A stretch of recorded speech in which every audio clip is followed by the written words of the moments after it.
حضرت عمر فاروق اعظم کو آپ نے پہن کے عنایت فرمائی. اور تیسری ٹوپی جو 3 کارنر والی تھی، 3 گوشے والی تھی، 3 اینگل والی، وہ ٹوپی سرور عالم صلی اللہ علیہ وسلم پہنی اور سیدنا عثمان غنی کو عنایت فرمایا. سبحان اللہ. اور چوتھی ٹوپی جو 4 کارنر والی تھی، 4 گوشوں والی، سرکار نے سر مبارک پر رکھا اور علی کو طرف فرمایا کہ علی تم یہ پہنو، مجھ کو اللہ پاک نے یہی حکم دیا ہے تم اس کو پہنو، پہن کر اس کا حق ادا کرو. اللہ. تو میں یہ کہہ رہا تھا کہ میں نے میاں حضور کے سر پہ ٹوپی دیکھی، خدا کی قسم اتنی حسین و جمیل ٹوپی. سبحان اللہ. اور ٹوپی کا حسن جمال کیا کہوں میں، وہ ٹوپی کا کمال نہیں تھا. ٹوپی تو کسی مارکیٹ سے کہیں سے بھی کپڑا سلوا کے بنوا لیا ہوگا یا کسی مرید نے پیش کر دیا ہوگا. خدا کی قسم وہ ٹوپی کا کمال نہیں تھا. اتنا حسن و جمال اور اتنا خوبصورت باوقار چہرہ لگا. واہ. میں نے کہا واہ. دل میں کہا کہ خدا کی قسم بڑے بڑے تاجور ایسی سادی سہانی ٹوپی پر اپنا تاج نچھاور کر. سبحان اللہ. سبحان اللہ. سبحان اللہ. سبحان اللہ. بڑے بڑے خوبصورت تاج والے اگر ان کے سامنے حاضر ہوتے اپنا تاج لگا کر تو میاں حضور کی اس ٹوپی کے سامنے ایج ٹوپی نظر نہ آتی. لیکن یہ ٹوپی کمال نہیں تھا. بادشاہ وقت امیر المومنین ہارون رشید نے ایک مرتبہ بڑی خوبصورت انگوٹھی پہنی اور پہن کر دربار میں آئے اور بڑا عجیب کوشچن کر دیا. بادشاہوں کا مزاج 16 ماشا، کبھی خوش ہوئے نواز دیا اور کبھی بات ناپسند لگی تو گردن ہی اڑا دیا. جاؤ تمہارا قصہ ہی ختم. کوشچن کر بیٹھے کہ لوگوں کسی نے اس سے زیادہ حسین و خوبصورت چیز بھی دیکھی ہے؟ انگوٹھی بادشاہ کے ہاتھ تھی. کون تھا پاگل دیوانہ جو کہتا حضور اس سے اچھی بھی چیز دیکھی ہے؟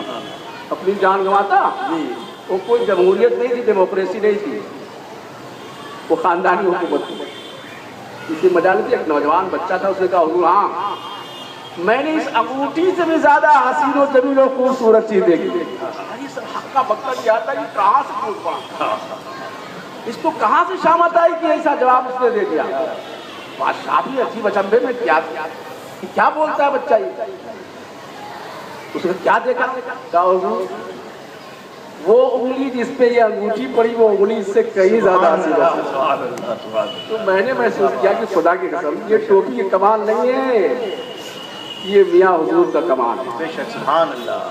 چہرہ ایسا نورانی حسن و جمال اور پرکشش والا گداز ملیح کہ سبحان اللہ. دیکھو تو خدا کی قسم دل کہتا ہے کہ اس کو دیکھتے ہی رہو. نبی کریم صلی اللہ تعالیٰ علیہ وسلم نے فرمایا الا انبئکم بخیارکم، اے مسلمانوں کیا تم میں سب سے اچھے یعنی تمہارے جو اولیاء ہیں ان کا حال نہ تم سے بیان کر دوں؟ تو صحابہ نے عرض کیا کہ یا رسول اللہ صلی اللہ تعالیٰ علیہ وسلم ضرور بیان فرما دیجیے کہ ہم میں سب سے اچھے لوگ کون ہیں. تو سرکار نے فرمایا اذا رؤوا ذکر اللہ، یہ وہ لوگ ہیں کہ جن کے چہرے پہ نظر پڑے تم کو خدا یاد ہے. سبحان اللہ. سبحان اللہ. میں نے دیکھا میاں حضور کو جتنی مرتبہ حاضری بحمدی تعالیٰ میں نے کبھی دنیا کی کسی بات میں مشغول نہ پایا تو دین ہی کی بات کرتے ہوئے پایا اور چہرہ دیکھ کر واقعی میں خدا کی یاد آیا. سبحان اللہ. سبحان اللہ. سرکار نے فرمایا اذا رؤوا ذکر اللہ کہ یہ وہ لوگ ہیں جن کے چہروں کو دیکھو تو اللہ کی یاد آئے. سبحان اللہ. اور ہم اور آپ بہت اپ ٹو ڈیٹ ہو گئے ہیں صاحب، بہت ترقی یافتہ ہو گئے.